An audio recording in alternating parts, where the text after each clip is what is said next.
everyone. My name is Shanj Mohanty, and I'm a research assistant with the Institute of Chinese Studies, New Delhi. I extend a warm welcome to all to today's ICS Wednesday seminar titled The Venezuelan Crisis and the Implications for China's Worldview. The United States military dramatic capture of Venezuelan President Nicolás Maduro has ignited a profound geopolitical firestorm, directly confronting China's steadfast vision of a multipolar world anchored in sovereignty and non-interference, as echoed in Xi Jinping's New Year address amid global turbulence.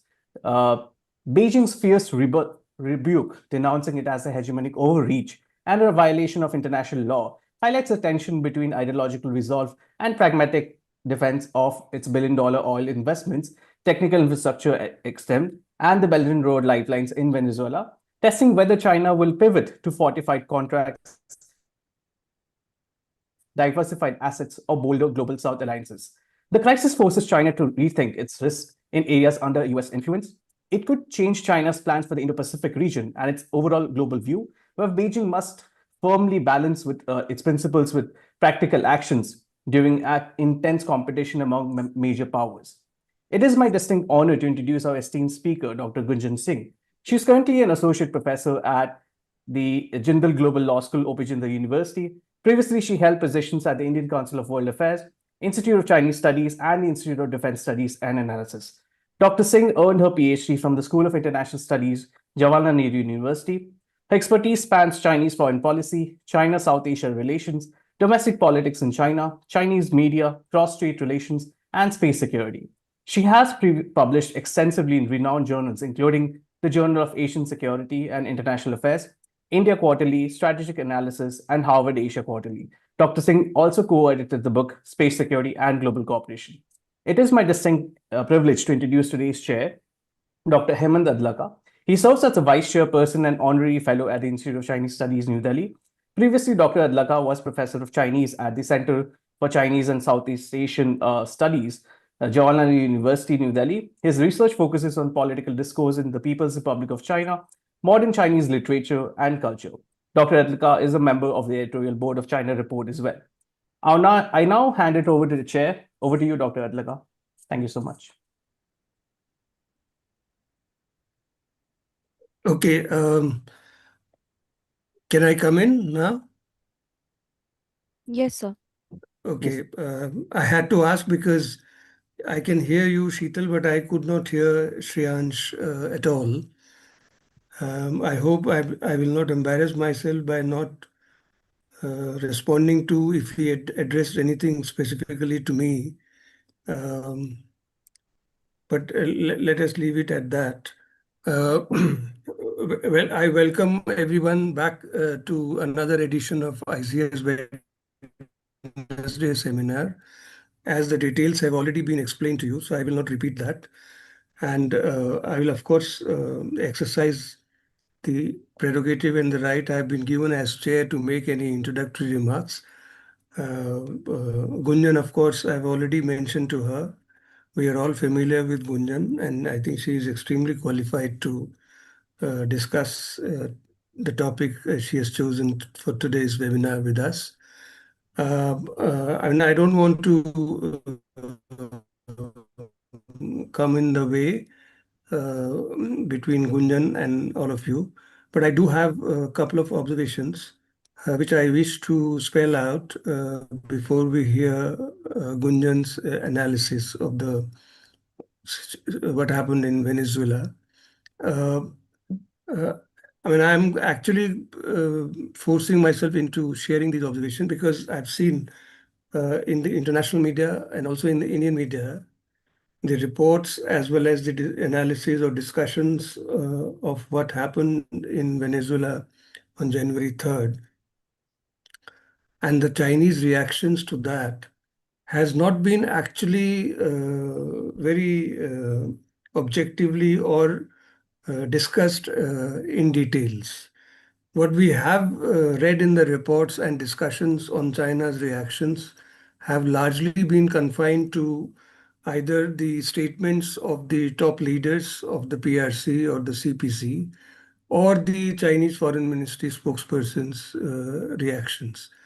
And many of you will know that China had reacted very aggressively, and almost in the first 3, 4 days, every day there was a aggressive reaction or statement by the foreign ministry spokesperson also. And each day, actually, the intensity of the aggression in the tone had increased.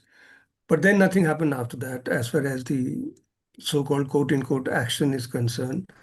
Because I'm saying this thing because in the Western media, as also in the Indian media and the international press, there were many commentaries and analyses we read which talked about that now China will not feel emboldened of taking any military or using force to reunify with Taiwan, etc., etc. I mean, of course, we can go back to and recall how the Ukraine situation was compared with Taiwan at that time. And the similar reactions had come on Taiwan, especially China and Taiwan. But interesting thing is that this is all, I think, the Western construct. Whether China will now feel emboldened or not, or what China is thinking about what to do with Taiwan after the US act of invasion in Venezuela, etc.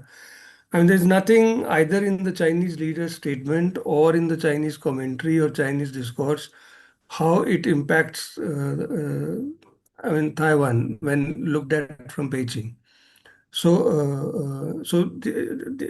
One day ago we were hearing that China is all set, and 2027 China is going to use force to reunify Taiwan. And now after Venezuela, now we are hearing from the same Western press that China will now think twice or not feel emboldened, etc. So on the other hand, there have been very, very intense discussions in China, both on Chinese social media as well as serious discourse from the security experts and IR experts in China on what happened in Venezuela in January 3rd and how it impacts China's worldview, etc. And that is what is the topic for Gunjan's presentation today. So I'll very quickly, briefly highlight three aspects. And on the social media, which is very interesting, in fact, a more passionate discussion was observed. The trend on Chinese social media was that did Venezuela actually provoke the US, or did Venezuela actually invite the US attack, especially in the context of the 21st century Chavez-Maduro socialism, because the kind of socialism they were implementing in their country and anti-US socialism, was that the reason that Venezuela finally became the subject of US attack? This was being discussed on Chinese social media, which I find very interesting because it has its maybe not so prominently or not so overtly, but it has a lot of implications for the CPC rule itself, the CPC current regime socialism in China in the last few decades, etc. That is one. Second, at the level of establishment, which include the CPC, the PRC, the government, and the foreign ministry establishment, etc. And if you look at their statements and commentaries and analysis in their kind of think tanks on geopolitics, and that means in China, some critics have questioned this. The world, from geopolitical point of view, you're actually then seeing it from the how a nation or the nations are looking at each other or fighting with each other or trying to dominate each other. And therefore you see the Chinese top leader statement also have condemned the US hegemonic act in Venezuela, and that hegemonic act actually relates to geopolitics. And the third kind of discourse, which comes mainly from the left intelligentsia in China, and which is a critique of both the earlier two I mentioned, that is that now with Venezuela, it has been confirmed that what President Trump has been doing White House again is that whether MAGA or America First or others, the main target of US administration's economic war or trade war or tariff war, whichever way you call it, the main target is China. And Venezuela invasion has reconfirmed and consolidated at least a section of Chinese intelligence's view that and the goal is to cripple China's trade and China's energy and oil supplies from wherever or anywhere. And the latest threat which President Trump has given to the Canadian Prime Minister for striking a deal with Beijing is, Chinese scholars say, is further confirmation that despite the so-called reduction of tariffs here and there or truce between Trump and Xi after their phone calls or their summit meetings here and there, the US, what US spelled out in the 2025 December NSS document or NDS document, the target of that is China, and that hasn't diluted a bit. So they say that what China or many in China used to say a couple of years ago or a decades ago, that Sino-US relationship is the most important bilateral relationship in the world. That phase is gone now forever.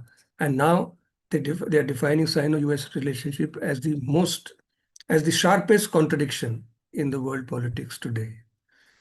So I think that is some of the observation which I wanted to share. And now, sorry, I took perhaps more than 5 minutes. Gunjan, over to you. Okay, thank you, sir, for actually setting the tone. Like, I hope I'm able to cover all the bases that you've highlighted. And I'm really thankful to ICS for giving me this opportunity. It will be great to engage in this discussion. I think this is an evolving thing as well. So we don't know how it's going to go. So let's see. I think none of us know where things are going to go given Trump's approach and the agenda, as Professor mentioned. I'll also like to thank Professor Alka Acharya. I think she motivated and pushed me to agree to the talk as well, and definitely helped me a lot with the abstract and the topic. Just a note, I tend to speak a little fast when I'm presenting. So if I'm going a little faster than necessary, please do stop me to just speak in the way, because I just by habit, I tend to do that. So the topic for today was, as Professor also mentioned, is how the Venezuelan crisis affects the Chinese worldview. So to set the tone, we'll have to figure out, because this is a very new development, happened on January 3rd. And we also have to see into Xi Jinping's speeches of New Year, because obviously I'm not saying that they were aware of it, but that does sets a tone of where China was thinking it is going in 2026 before this thing happened. So Xi Jinping in his New Year speech clearly states out that the world today is undergoing both changes and turbulence. Some regions are still engulfed in war. China always stands on the right side of history and is ready to work with all countries to advance world peace and development and build a community of shared future for humanity. This is one of the crux or the major crux of the whole speech. We also have to take into context Wang Yi's speech, which was a keynote speech at the Symposium on International Situation and China's Foreign Relations, which happened December end. I think December 30th is the speech made by Wang Yi. It's a long quote, please bear with me. Wang Yi says that, as again proved by the development trajectory of relations between China and neighboring countries, and the regional environment in the past year, having China as a neighbor is a good thing. Instead of vying for geopolitical advantage, China is committed to fostering an amicable, secure, and prosperous neighborhood, trusted of, or rather making a sphere of prosperous neighborhood, trusted of making sphere of influence. China promotes a community with shared future with neighboring countries. Instead of making and dictating decisions, China advocates with concrete actions, joint consultations in regional affairs. The neighborhood of China today now stands as a center of excellence for good governance and good neighborliness and friendship. He also, in the speech, advocates multilateralism again and again, and the commitment of the China, especially Chinese commitment to the UN and the UN-based institutions and organizations around it and international law. He's also asserted that China opposes hegemonism or hegemonic actions and power politics, and the notion that might does not actually make everything right. This is the crux of the speech, where they're talking about, or at least Wang Yi spells out how China is more about obviously win-win, prosperity, global cooperation, and things like that. Now, the capture of the Venezuelan president and obviously his wife by the US forces on January 3rd has added a new challenge to Xi's perspective of world peace. That's the crux that Xi Jinping has been talking towards the end of at least 2025 and looking into 2026. There's also an anecdote, I think, I don't know how true it is in the media, that when Maduro was actually captured, he was actually tweeting about how China has been a very good friend of Venezuela, and the trade and cooperation has been booming there. We don't know. I don't know if there's any way to verify that. The initial reaction of this, as it's been mentioned also, that China has strongly condemned these actions and has said that it's an attack on Venezuelan sovereignty and a breach of international law. And this has been the tone of the Chinese top leadership. They have consistently reiterated this. And there's been global reaction from other Latin American leaders as well, that how US has been bullying and has been hegemonic, and this is actually breaching sovereignty and international rules-based or international order. Now, she has argued that China supports Venezuela in safeguarding its sovereignty, national security, national dignity, and social stability. Now, this is a broad spectrum of things, but we've seen that at least till now, there's been no concrete steps, like at least a concrete overt step that China has undertaken in any way to counter this. China has been now silent overall. Initial hype and initial talk of sovereignty and international breaching by Trump has become silent. And I think China's approach has again gone back to let's wait and watch and see what happens. Before this, in December again, I think around December 10th, China had released a white paper on its relationship with Latin America and Caribbean. This was the third white paper. The first white paper by China, it was released in 2008. The second came out in 2016, and the third in December 2025. Now, this white paper, as Professor had also mentioned, came a few days after the US National Security Strategy was released. Now, the US National Security Strategy released under Trump in December had specifically focused on Chinese investments in Latin America, or the Chinese inroads or Chinese growing relationship with Latin America. Now, the white paper, however, if you read the whole white paper, does not mention United States directly anywhere. This comes right on the tail of the US National Security Strategy, but doesn't mention the United States at all. It argues about cooperation. It talks about third party, and it talks about how China is ready to cooperate with third parties in Latin America. It also calls Latin America the zone of peace.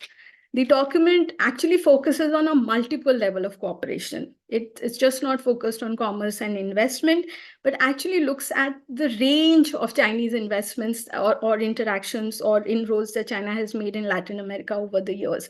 It talks about science, technology, people-to-people exchanges, military, police, space cooperation, digital technologies, as well as artificial intelligence. It also talks about how China is ready to let Latin America become a part of its space programs. It also talks about Latin American countries using the Baidu navigation technologies, which is China definitely providing an alternative to the GPS and other aspects. Now, there are a lot of scholars, as a conclusion to the white paper, say that this document can be regarded as a very confident roadmap of China's engagement in the region. It also talks about currency swapping, rather dealing in local currency. And obviously, there's an indication of de-dollarization, which has been the Chinese push for the last few years, even in BRICS and even in Latin America, we get to see. So the document is released after the US security document and is a very confident document because China shows and portrays how it's engaged with the Latin American countries at multiple levels.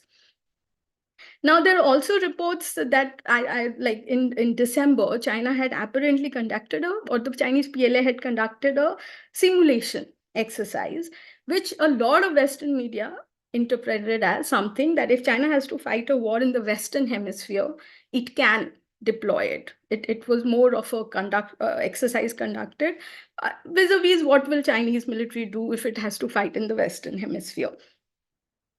Now, obviously, if the simulation further raised American apprehensions about the Chinese access to the infrastructures in Latin America, especially we know the Peruvian port, and as well as the PLA Navy's ship, the presence of the Silk Road Arc, the ship which is present in Latin America right now. Now, when one looks at these recent developments or Trump's actions are very clear that obviously it's a direct attack on Chinese oil resources. Venezuela has been one of the largest exporter of oil to China, and Trump has said that he will direct all Venezuelan oil towards the United States going ahead. We don't know how far it will happen, but that has been the initial statements going ahead. Now, Chinese have managed to secure these oil resources through billions of dollars in loans. They have. I think the data is available. And the Chinese under BRI and other aspects, other bilateral negotiations and trades have invested billions of dollars in Latin America, not only Venezuela going ahead. Now, China started engaging with Latin America not very far, just 2000. And by 2004, it is said that the bilateral trade between Latin American countries and China has actually stood at $500 billion. Chinese mining companies are engaged in mining copper from Peru, obviously lithium from Argentina. We know that China is one of the major importers of Latin American soybean. It also controls ports and shipping infrastructure in Latin America. It's also said that Venezuela actually owes China about $10 billion even today, and they were trying to repay this through oil, which they were exporting. Some figures also say that in 2025 alone, Venezuela exported 768,000 barrels per day of crude oil to China. American focus obviously undermines or actually does impact the Chinese interest in Latin America. This is a renewed American focus under Trump or the MAGA initiative, if we can talk about it. China has been not only building ports, but railways, infrastructure, all kinds of investment. China is, as we have said, one of the largest trading partners of most of the Latin American countries, has displaced the United States in the last 20-25 years.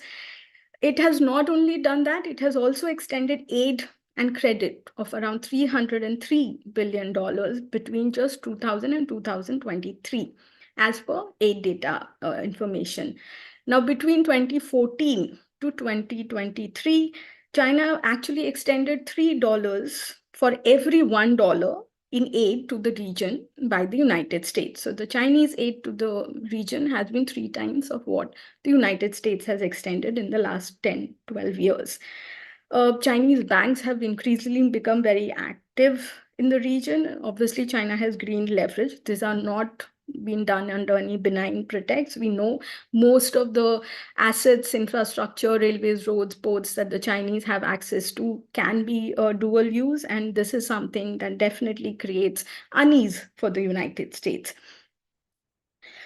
China actually accumulated FDI stock in Latin America by the end of 2024, which exceeded about $600 billion in their own amount. Now, obviously, Trump wants to curb these inroads which the Chinese have made. And these have technically, over time, I'll say, not eroded, but weakened the American influence in the region or the US position vis-a-vis its neighborhood and especially Latin America. Also, the Trump push show of force, which China definitely cannot ignore, and the Chinese, but the question still remains that the show of force or the kidnapping or the idea of actually pushing regime change or trying to take action in the backyard is actually can the Latin American countries over time but move away from the economic, at least the integration that has happened in the last 2.5 decades between China and Latin America. China has proved to be a viable alternative, definitely, to the United States. And the United States has not been that invested in Latin America. The data shows that the Chinese have been consistent, have provided aid, investment, infrastructure, growth, trade, everything to the Latin American countries. Now, scholars are basically commenting that US cannot push China out of Latin America, because it's like, who will the Latin American countries sell soybean and corn to? China is one of the most viable option right now. Also, the US actions can push Latin America more towards the Chinese I feel. China is moving, as a lot of scholars have been arguing, from being a rule taker to a rule maker. And it is becoming and increasingly positioning itself as a leader of the global South, or the voice of the global South, and a voice against the hegemonic actions of the United States. It is also becoming the bulwark of upholding international order and the rules-based order in the UN, and the United States is increasingly moving away. The recent Trump action of getting or moving the United States getting out of the WHO, I think the Paris Accord and the other UN bodies don't vouch very well for the world order, and it's like the Chinese bulwark of foreign policy or engagement in any region has consistently been non-interference and win-win. And as China has continuously talked about multilateralism, cooperation, and other kind of engagement, these are the key tenets. These are the key tenets on which China has consistently pushed its agenda, or has managed to engage and managed to get major footholds in multiple regions of the world, not only Latin America. Trump has been increasingly undermining international order, as I just said, and obviously this is becoming a problem. I read somewhere that there was a quote which I like, that some scholars have also said that what Trump is doing and why the Chinese are not reacting is basically saying that never interrupt your adversary when he's actually making a mistake. So the Chinese are okay letting Trump do whatever he wants, but other clauses, obviously the China-US relationship, the engagement, the economic aspects cannot be ignored. And we also have to see that I think Trump is scheduled to visit China in April. So I think the Chinese are also in a wait and watch kind of a thing. They don't want to not have that visit or have anything to do that it pushes Trump to cancel the visit. The Trump tariffs have impacted China in adversarial way, and I think I think they will try and have a discussion, obviously, when Trump goes to or if he goes to China in April. But as I think Professor Adlaka also said, that given the current situation, I feel it's becoming like the Chinese are talking about peace, cooperation, mutual benefit, win-win, and the Americans are obviously becoming the hegemonic force. But the worldview is something we'll have to see, because the power differential is still there slightly, and till now China is obviously playing by the rules and will not try and rock the boat because it's worked for it. But given the actions, I feel we have to wait and watch and see till when, because we agree that Xi Jinping has given up on the dictum of hide your strength and bide your time. He's ready to show force. He knows China is a power, and China is ready to flex its muscles. We've seen that in its neighborhood. China has been getting aggressively aggressive in the South China Sea, and especially the regions around. And China is comfortable doing that. China knows or is ready to acknowledge its position, its economic and military strength where it is. But post the Venezuelan thing, we also have seen multiple leaders have visited China. There's a talk of cooperation and peace. I think Xi Jinping called the Indian president also and talked about friendship and cooperation and things like that. So China is definitely posturing itself as an alternative to the American order, which is more beneficial to cooperation rather than having a hegemonic cloud of a world leader. So we'll have to see. It's a capability buildings also, and China will like to at least have.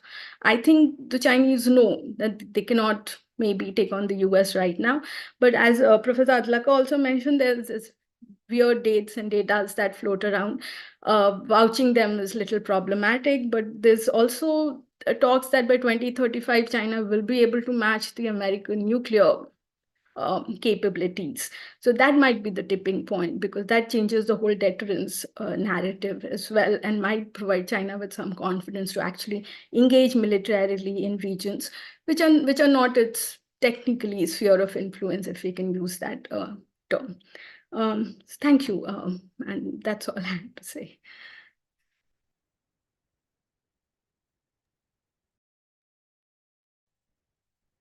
Okay, thank you, Dr. Gunjan. That was a very crisp and comprehensive analysis of what Chinese are thinking in terms of how to deal with the US further. Further means, of course, last year also we've seen that before Venezuela was invaded by the US forces, US had already took action in 5 different countries where China's interests were hugely impacted and at stake. So in that sense, this is a continuation of the US actions against Chinese interests, as many scholars in China also have been discussing this. But China is actually not able to either clearly spell out what strategies China has in its kitty, in its bag, to deal with this situation, or how is China going to deal with Chinese own interests. For example, one of the discussion point following what happened in Venezuela was that one of the main reasons why US did what US did in Venezuela was to completely cripple China's one belt, one road in that part of the world, or in the American Western Hemisphere. So what are the alternative strategies China has? Of course, you mentioned that when we look at how Latin American countries have become, at least economically, dependent on China, both in terms of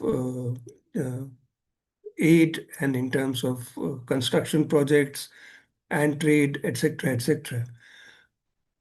But we are yet to see what alternative policies or strategies China has to protect its own interest, even if we look at it from China's One Belt, One Road initiative point of view.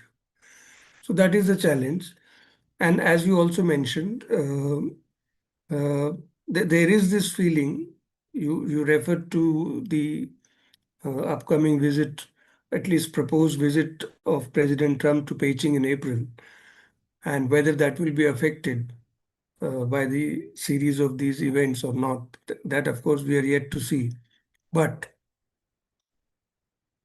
China has not reacted as it was at least expected by some. China would react to these actions, mainly because perhaps China is still hoping that China can manage to have a win-win situation between Sino-US relations.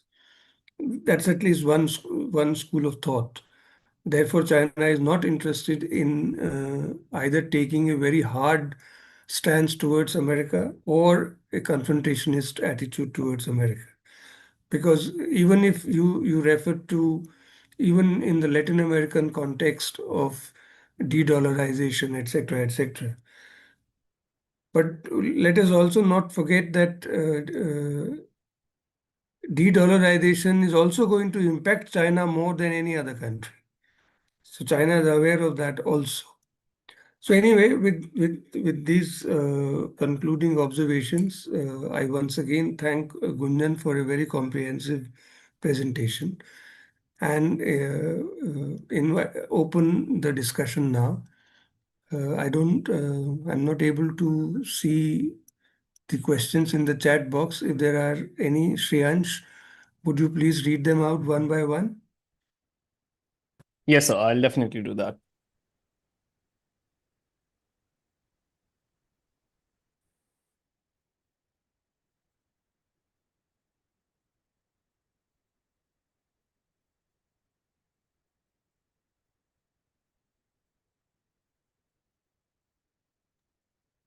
Or if there are no questions in the chat box, perhaps we can have direct raise of hands questions from the audience.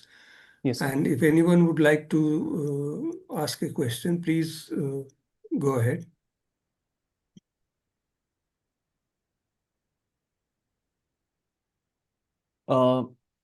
Ma'am, there is a question from Nazar Khan. He asked, after Maduro, who is next in the radar of Trump? Well, I don't know how to answer that question. I think there are multiple leaders in Trump's line. We're hearing things about Iran, we're hearing things about Mexico, we're hearing things about everywhere. But I'll still say it's the deterrence which is the deciding factor. Iran, it's not going to be as easy. Iran, the West Asian politics is more complicated. Trump has been talking about imposing 25% tariffs on everybody who's importing Iranian oil, but an action like Venezuela is difficult. Venezuela had its own challenges as well. Domestic problems definitely do exist. We can't ignore that. And obviously the military capability, nuclear power, all these do play a role. Trump has multiple leaders. We're hearing about Greenland, right? And we know what's going to happen, or how NATO and the whole debate. I didn't want to get into all that because nobody knows what Trump is thinking. But the Greenland thing is definitely panning out in a very interesting manner. Rather being Trump getting confused between Greenland and Iceland, we don't know where he's going to go. But obviously, the Canada thing is also interesting. Canadian statements of major powers uniting and then backtracking and saying that the China-Canada trade deal is not how should I say, it's limited in its scope, trying to appease Trump. So, of course, US is the hegemon, right? We can't deny it, at least as of today. It is world number power. But obviously, the Chinese-American relationship is way more complicated because they're engaging at multiple levels. And obviously, last 10 years, we've seen a little bit of disengagement or decoupling, if you can use, starting. But both are central to global order. Like, I don't think so they can do without each other. It's a fight between number 1 and 2, if I can use a very basic way of explaining things. But who's on Trump's radar? I don't know even if he knows. If I have to lighten and crack a joke, we'll have to wait and watch what the statement come out of the United States tomorrow morning. But definitely Greenland is one of the things. NATO is the thing. But definitely it's not going to be like what happened in Venezuela. But Trump is not going to relent. I think his approach is very clear. Like it's US first, and that's how it's going to be. That's what I feel. Thank you.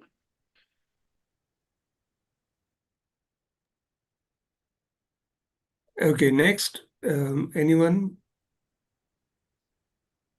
Yes, sir. There is a question from Priyanka Keshri. She thanks you for the insight on China's view on the Venezuelan crisis. Her question is, how do you view the recent crisis with the removal of Zhang Yuzha, Vice Chairman of the CMC, and Liu Zhenli, Chief of Joint Staff Department? How China is going to tackle its worldview if there is internal crisis inside? Is there going to be implications for India too? Okay, again, a question which I've been following it, but everybody says, obviously, we know Chinese politics has been opaque. We've tried understanding, we read white papers, we do everything. But as I said before, Trump became the president, Xi Jinping was the most surprising person, right? And this is not the first sacking or removal that has happened. It's been happening consistently under the anti-corruption thing.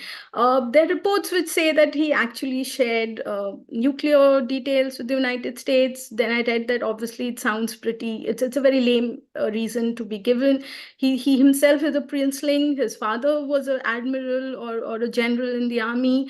So he's 70 years old person, already almost past the retirement age. Technically, rather than sacking, he could have just been removed. But it also and he's very close to Xi Jinping appointment and things like that, and definitely held on to the position and said. So I feel there's more there that we don't know. There's a lot of media discussion, or at least analysts are discussing that it's a personal vindication kind of a thing, that something definitely went wrong between him and Xi Jinping, and maybe we don't know, but it's definitely a challenge for Xi to maybe appoint somebody else, because everybody's saying that if China has to take a military action anywhere, who's going to guide or Xi Jinping in the plan or the policy? There's no top leadership there, anybody. So we'll have to wait and watch and see who is getting appointed there. Vis-a-vis India, I don't know how it impacts India. If the Chinese army is in turmoil, we have seen that the Chinese tend to push it externally. The pressure becomes external. And for China, it's always been like that. When it feels little threatened domestically, it tries to instigate or have an action externally. We saw that during Galwan. We've seen that consistently happen, at least on the India-China border. We don't know. Let's see how this pans out, but it's an anti-corruption drive. It's not the first person to be removed. Xi Jinping has consistently removed people, top-ranking people from the army. But I think the Rocket Force general was removed. Now it's surprising, but the way it's been happening. So we'll have to wait and watch and hope some statements come out which give us some indication as to what happened.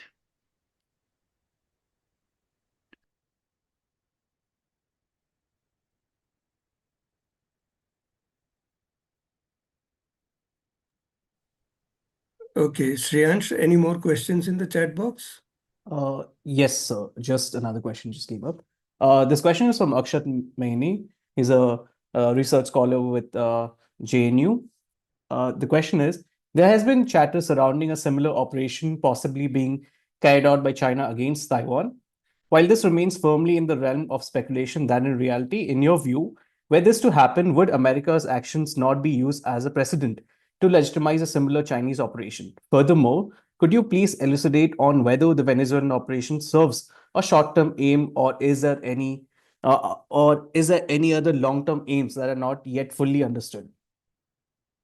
Okay, very multiple questions, and this can be actually another talk. I didn't want to engage on the Taiwan thing because everybody starts drawing parallels. We did that when Ukraine crisis happened, and we've consistently, but we have to figure out the difference between the Taiwan narrative generally the Chinese narrative on Taiwan and Venezuela. This is two different countries. It's US and Venezuela, two independent nations, which obviously the breach happened on one state actually using hegemonic power to be impeach or breach the sovereignty of another nation and kidnap its leader. China has consistently argued that Taiwan is a part of the Chinese state. So it's a part of its own state. It's about reunification. It's not about change of leadership. It's not about change of governance, not about regime change happening there. And the Chinese, this doesn't stand as a precedent. The Chinese will do, I feel, what they want to do in Taiwan if they want to do it in Taiwan. There's definitely something that is not working out, and because it's not happening, or maybe the cost of a military invasion can be way more. I always say the cost of military invasion of Taiwan can be way more to Chinese mainland, to the gains that come with it. And that is a very complicated debate in history. It's just not a regime change happening there. It's about its territory reunification. It's a historical leftover, and the complications are way more. So the Chinese don't need this. There's multiple debates. I think the New Year speech also said that reunification is inevitable. So it's not that they were waiting for US to kidnap Maduro to come up with a statement. Consistently, at least since Xi Jinping has come to power in last 5 years, the statements of Taiwan have been increasingly aggressive, and there's no way out. Reunification is inevitability for the CCP. That has been the narrative there. So this linking it with Taiwan, I didn't want to get into it because I don't see parallels there. This is generally, you feel that the Chinese need, or it also shows that the Chinese need some permission or some example to do what they want to do in Taiwan. We already know that there's been talks by 2035, they're planning to reunify. We don't know how true it is. It's an American statements again. But as we said, and given the sacking of the general, I don't know how an army or the army military will have to wait and watch. They'll have to at least put that house in order before they can actually think about a military invasion or things like that. Can you just repeat the second part? Yes, ma'am.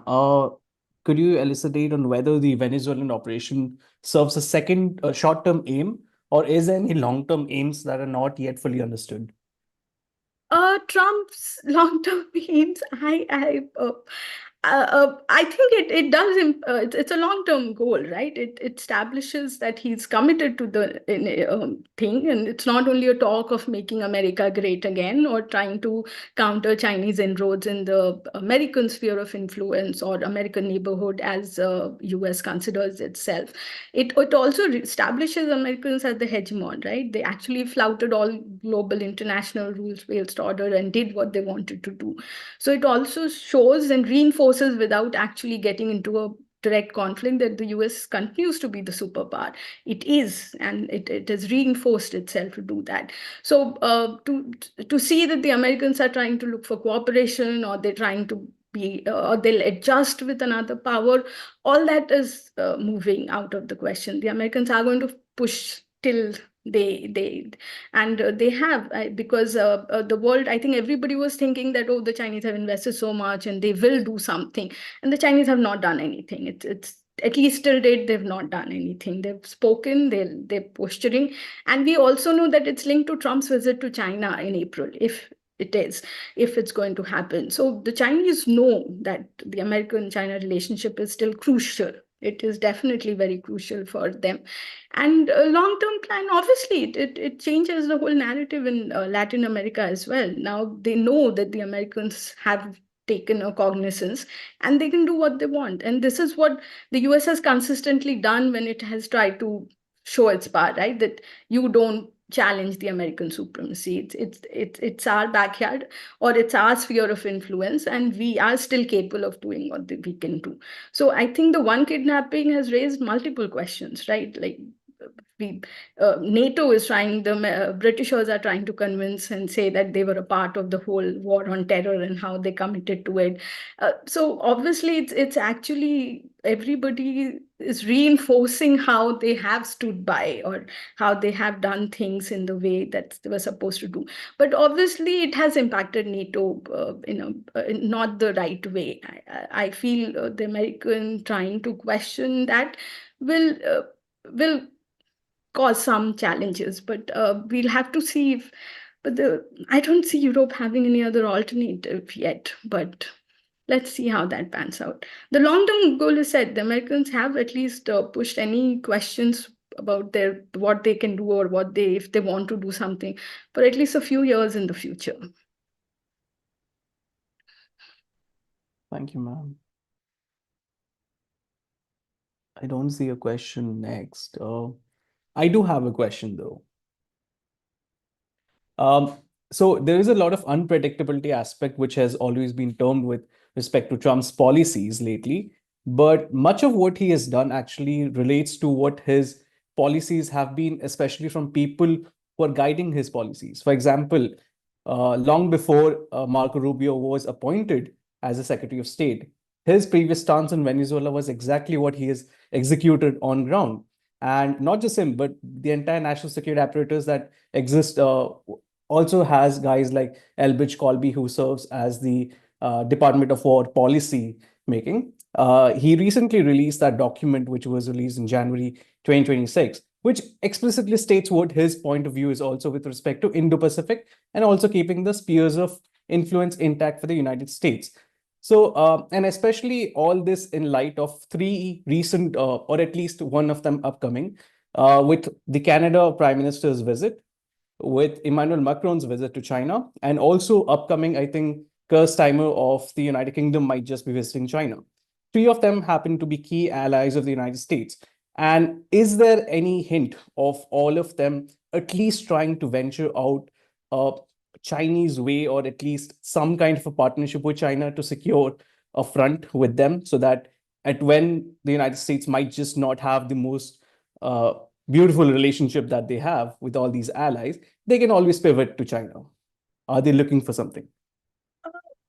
I don't think so. That's going to happen because I think the European, at least the Europe-US relationship is long term, and I'll say that the strength or the weakness of democracies is that Trump will go in 3 years, right? We know it's a 3-year plan.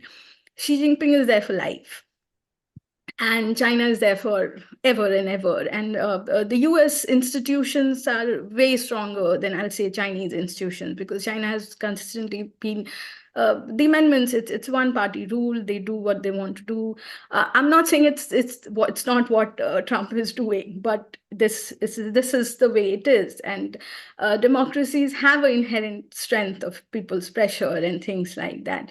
And Trump, if you see the domestic thing, it's not panning out. And obviously, the third term is not going to happen. So what in 3 years? It's the European-American relationship is almost 60, 70 years old. They've consistently been, like the Japanese, South Korean, they've all been under the American security umbrella.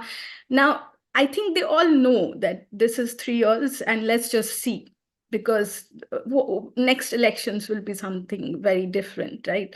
So Venezuela is fine. It doesn't impact them. But because if you see, Canada did backtrack. It says that the Chinese, it's not a all deal, it's a limited in its things and all. Because China is fine, but it's like, I feel if the Europeans start lobbying with the Chinese, then it becomes a problem, the whole global order. And surprisingly, the Chinese sound like the savior of the liberal international order today more than the Americans are. So it's an interesting time to be around. But I always keep saying that it's 3 years, right? 3 years, Trump will go. The institutions will change. The actors will change. the policies can change. So whatever much he has tried, he has not been able to do much about the Taiwan's Relations Act. He's been talking about investment, and he has a very transactional relationship. But the problem is there are limits, right? There are checks and balances in place, and it's a time-bound thing. It's one person. It's not even the whole Republican Party's agenda. It's one person's thing that we are seeing it, who has a different narrative. But obviously, it will help the next administration. It does. But will the next administration actually go as far as saying that we need to build NATO? Now, Greenland has its own problems for US, right? The Chinese inroads in Arctic are not making the Americans very comfortable. So it's if you look at from their perspective, it makes sense. But the point is, it questions the commitment of the Europeans. So I think they can talk it out. It's not going to be like a Venezuelan regime change, but it's also rather than the Americans questioning the commitment, which has not happened. But I'll say it's good to revisit relationships, right? It's been on auto mode for a long time. So it's 3 years, I still say, but but some of the damages can be long term. But yes, we can just hope. I think all the American stand-ups are saying that, right? It's one day at a time, and let's see where we go from there. But I'll say that's the strength of democracies as well. The systems are in place. There's a checks and balance. And obviously, maybe we'll have a refashioned or a recommitment to the NATO and the whole American security discourse, which let's see how that pans out. We'll have to wait and watch. As I said, I don't know what she is thinking. I don't know what Trump is thinking, but we can only gauge that Venezuela is a different case. It's not going to happen. And Canada cannot get out of the American umbrella. It's not going to happen this immediate, right? And Trump is there for 3 years. And I think even if they have to move out, it'll take years. Like Latin America took 25, 30 years to move a certain way. So let's see. I'm sorry, I don't have an answer to this question. I just think we'll have to wait and watch and see. Yes. Absolutely, ma'am.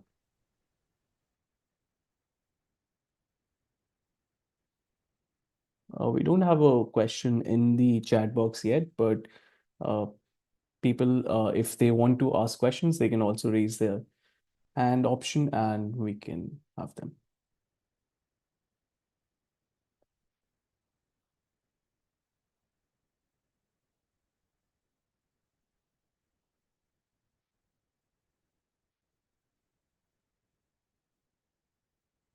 There's another question from Nazar Khan.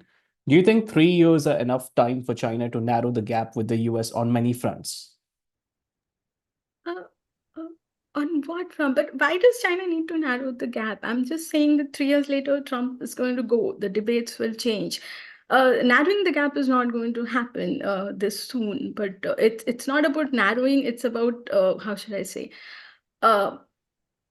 It's like you don't match it power to power, right? You just need to have enough to counter it or restrain or push enough.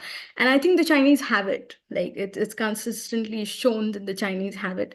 And the Chinese are becoming important players. If you look at the UN, if you look at WHO, we've seen they've used the international institutions to bridge that gap, to build their own narrative. 25 years, they've actually changed the whole discourse in Latin America, as I was trying to argue. And that's what made the Americans wake up and see.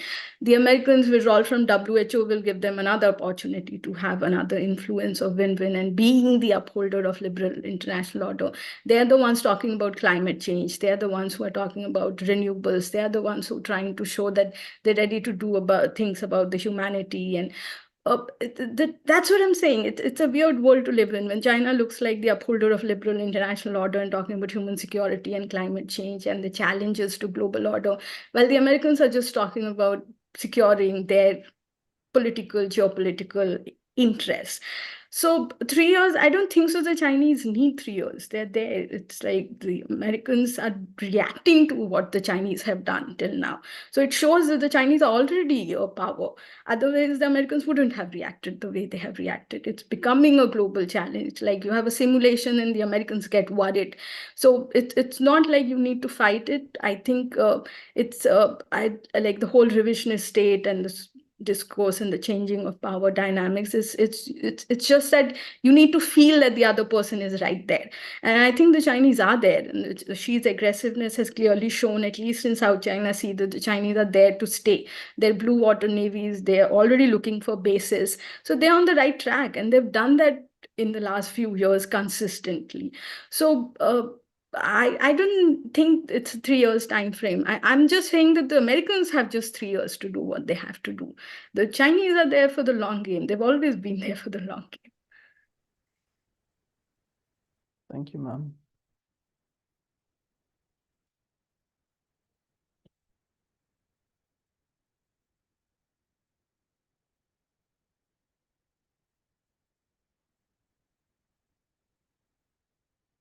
We're still waiting for more additional questions if they are coming up in the chat box.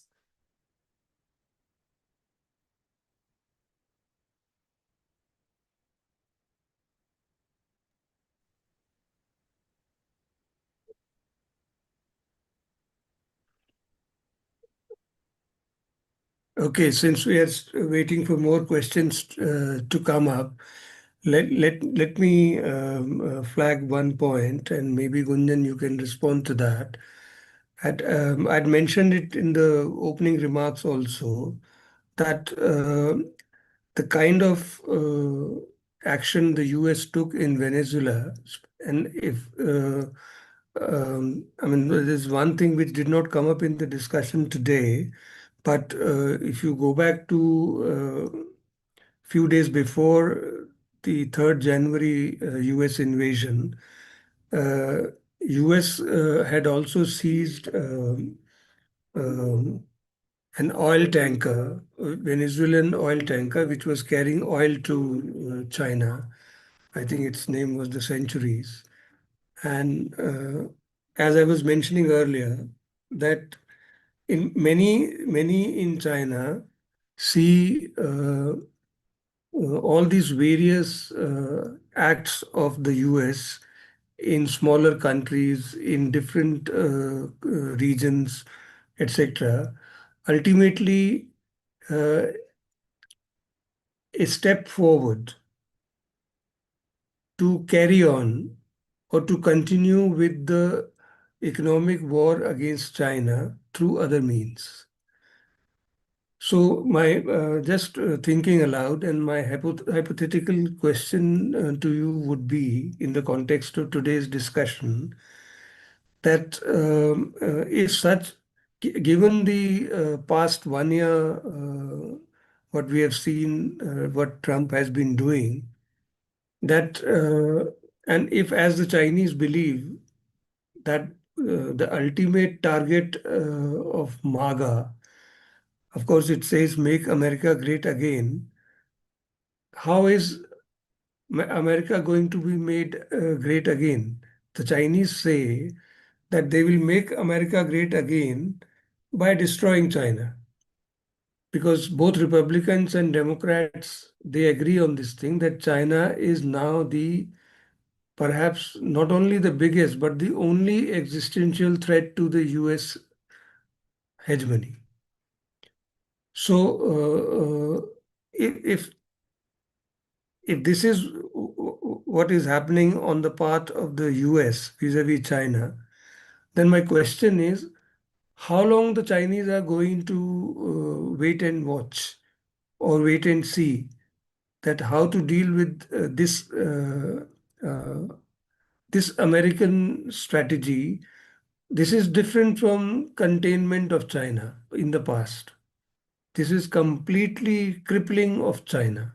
I'm not to let China grow in terms of trade, in terms of its appetite for energy and oil, etc., etc. Because, in fact, some people have even exaggerated this thing to the point of that America must stop any international source of supply of oil and energy to China, so that China does not win the race with America of landing on the moon first.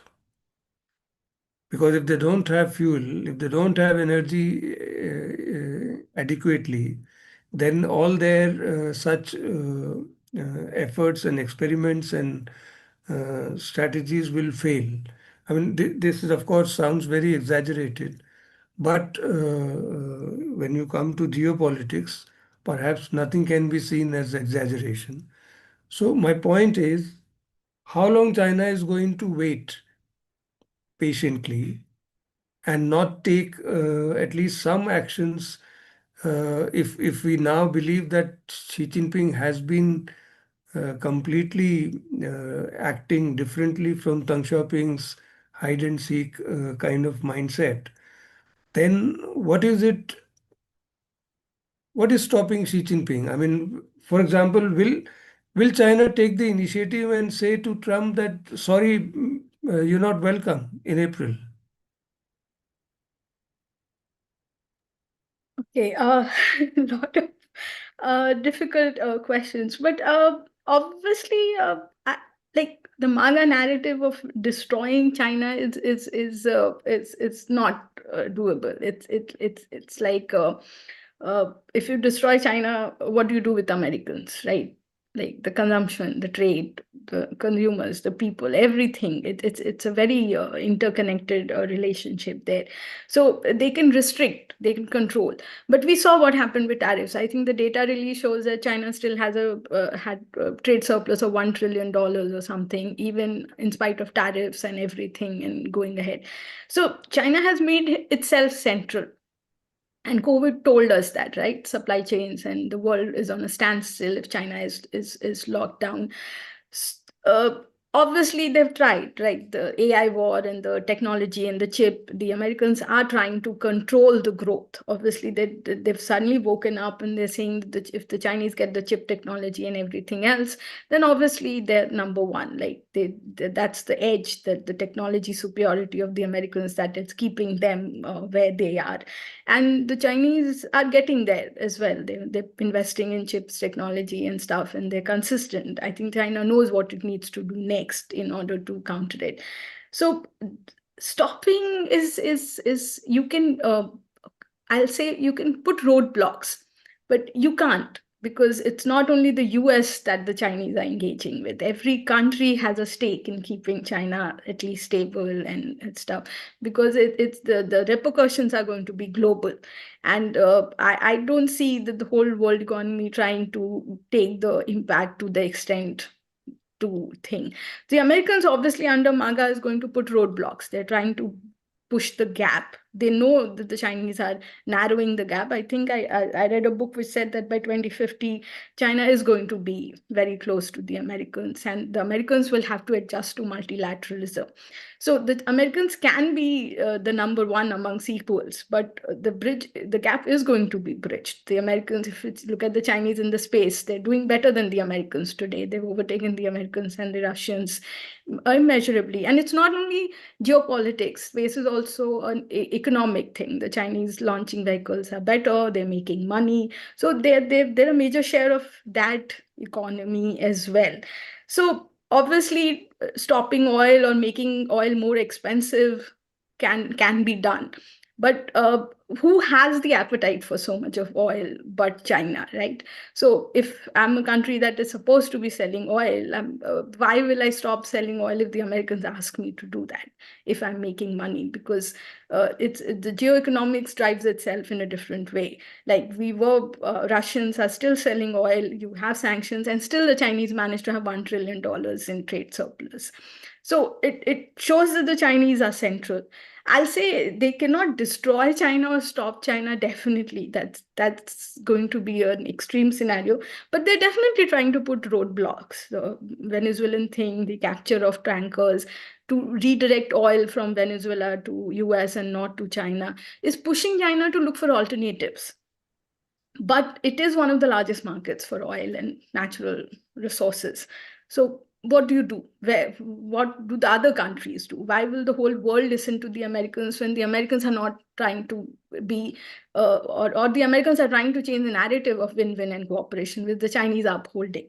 So if you talk about making America great again at my cost, then it becomes a problem. I think that Americans will pull and push and try and do everything in their kitty to actually put roadblocks, and that is going to harm China. That can derail China's aspiration of being where they are. But stopping, destroying, I think I think that boat has sailed. Like, I think the Chinese are too central, and it's the Americans who brought them to the global order and integrated and pushed them, made them a part of the whole liberal institution, WTO and everything, and the trade. So they suddenly can't say today that, okay, enough is enough, we're not going to do that. The American economy is dependent. The tariffs are hurting the Chinese, but they're hurting the American people as well. So these will need major revamping. Like, we have issues, but we are still talking about Chinese investment and trade and stuff like that. Apps, internet, everything is dependent. So destroying is difficult, but I think every country, if you feel it as a threat, you put roadblocks, and that's the best that you can do. American roadblocks can be bigger and difficult to overcome, but they can only put roadblocks, because if how do you tell everybody to do what you want them to do when you want to be great at others' expense as well? So that's what I'm saying. The Chinese narrative is win-win and cooperation. The Americans is we're just thinking about ourselves. So that is becoming the deciding factor today. That's what I feel. Okay, okay, good answer, great answer. We still have some time left. If anyone, since now we are practically in a kind of free discussions for all, anybody is welcome to join in, either to add to the ongoing discussion or to bring up a new point or a new question, largely within the context of US and China and the Chinese worldview, etc., etc. So please, if you have anything to say or ask or comment, you're welcome.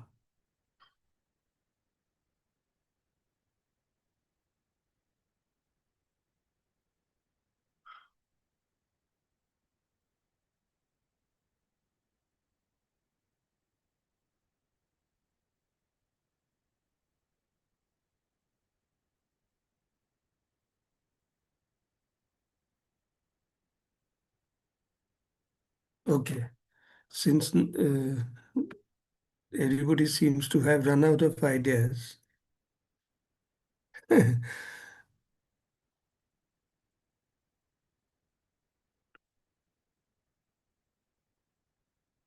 can we close it? So I do have one additional question, if I can. Now, or shall we? Sheetal, are you there? So, Shriyansh is saying he has one more question.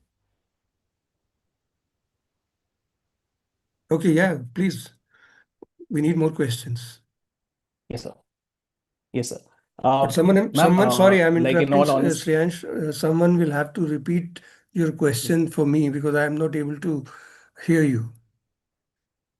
okay.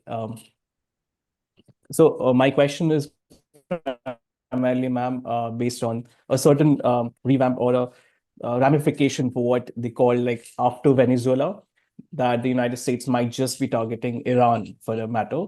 And with the current dynamics of how the Middle East holds, especially with Saudi Arabia and UAE almost on a confrontation on a diplomatic way, but yes, and it more or less also connects more with India.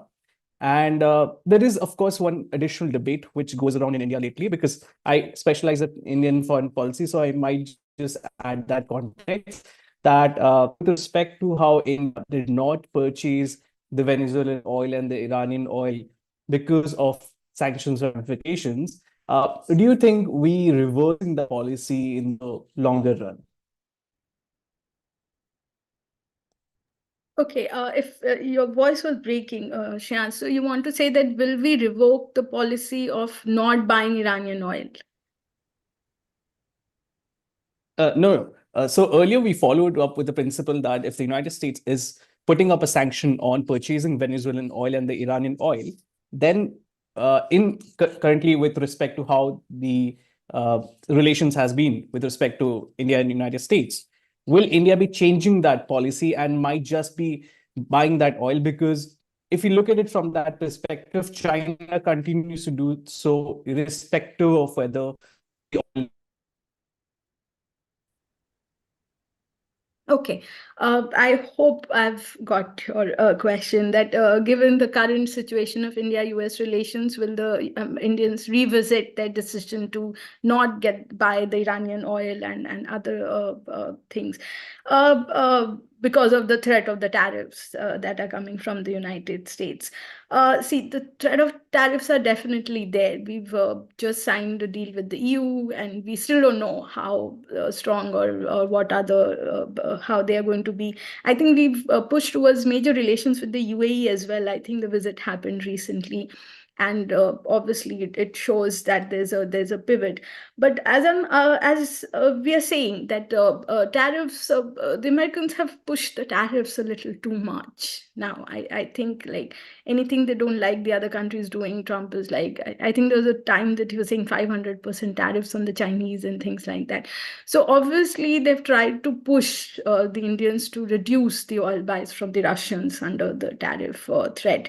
But the point is, as you rightly mentioned, Americans have backtracked from a lot of things. The India-US relationship is getting a little difficult right now, which has always been the case. I think we overplay our hand with the Americans always. The Americans have other issues. But I'll not say that we can outright go and buy the oil, but definitely India will be looking for ways to get cheaper oil and stuff. Like, as I said, for Professor's question also, that why are we paying a price for your aspirations kind of a thing? And Iran, I think more than the oil, the Chabahar port thing is little disturbing that the Indians have got out of it. So oil, okay, you can buy and you can reduce and all that. We'll see where the Venezuelan oil goes from now onwards, like who's going to, so are the Americans going to sell it to us or the Chinese? We don't know that. But we need to visit the Chabahar port, that why did we get out of that? Because it clearly pitches into our geopolitical aspirations and our relations with Iran, which are supposed to be good, but somehow we have given into the American pressures there as well. And Chabahar was important for India in West Asia, and given the Chinese presence and the port building around, it was one of the major footholds, or rather at least provided us a window into the region. So we need to revisit a lot of our foreign policy, I think, not only Iranian oil, this Chabahar port, there are other issues. I think there's something with Kazakhstan as well. We gave up a lot of access to things there. So I think India needs to at least get in, and we need to put our head together and think, where are we in this play? Are we going to be following the American narrative, or are we going to move back? I think there's a lot of criticism to non-alignment, but I still feel that strategic autonomy and non-alignment is the way, because India still has a lot of challenges. South Asia is challenging, and not only from China, it's the Americans and everyone. Like, if you look at our neighborhood, we are struggling, like Bangladesh, Nepal, Sri Lanka, Maldives. Afghanistan is the only option where we are doing better. Like, forget Pakistan, but rest all as well is in turmoil. And I think we need to regroup and rethink where did we go wrong. Because I'm not saying that something we didn't do right, because it can't be like, it's become like a house of cards. If you look at Canada, you look at UK, you look at any country today, we are facing challenges. Like, I don't see us being, and I'm surprised Afghanistan is the only saving grace in South Asia for us, like the visits and talks, which is, I don't know, like, I don't have anything against Afghanistan, but a region where India is supposed to be a strong player, we don't have anybody. Everybody's looking outwards. Nobody's looking. It's our failure. We consistently say we have not integrated the whole South Asian region, as the Chinese have managed to do with their thing. But the point is, we need to get our house in order. We are not I think the Russian, the Americans, every relationship I see, I think the Chinese made statements, they were mediators in Op Sindoor, Trump made the statements. So it just feels like you are on the receiving end of anybody and anybody who wants to say anything. So Iran is definitely something that we were doing right, and we decided not to. So I think more than Iran, we need to sit back and think about everyone. I think the Indian foreign policy, sometimes I feel what we are doing, but it's surprisingly that we're not doing anything right, or we are doing something that's just not working right now. So definitely Iran, but the challenge is, again, as I say, it's the dynamics. You have Pakistan and China, and you have the US, and they're very aligned together, if I can use that word.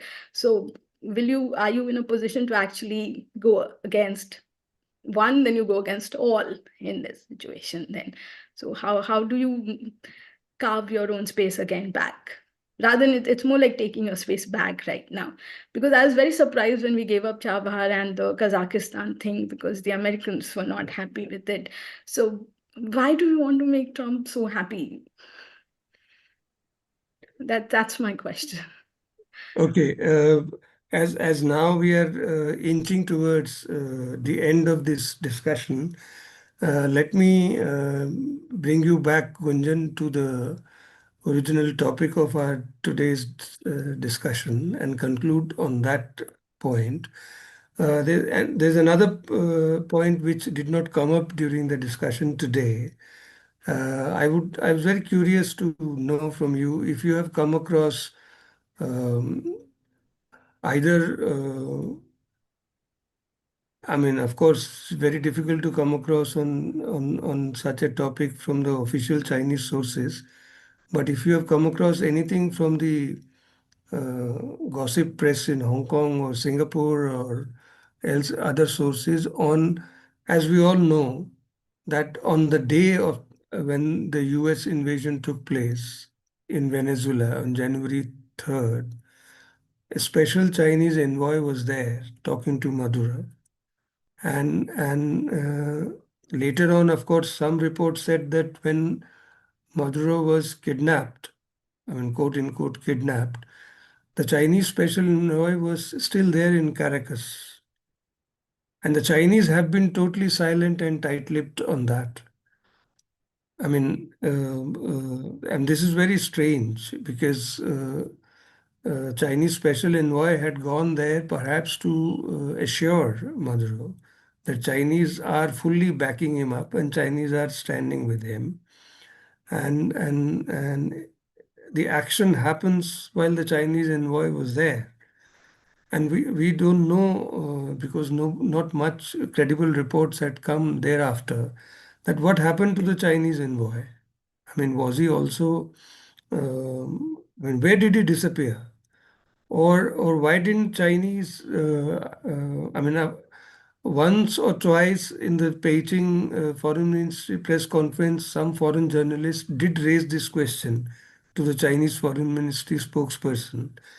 But I think they came out with the standard answer saying that we don't have any information to report to you on this question. But so do you have any official, unofficial, direct, indirect, remote, or any other sources that what happened? No, as you said, Professor, that's what I've read. They're not commenting. But as I said, anecdotal, I had just come across that apparently Maduro was tweeting right before he was kidnapped that China has been a very close friends. That's the closest I've come to it.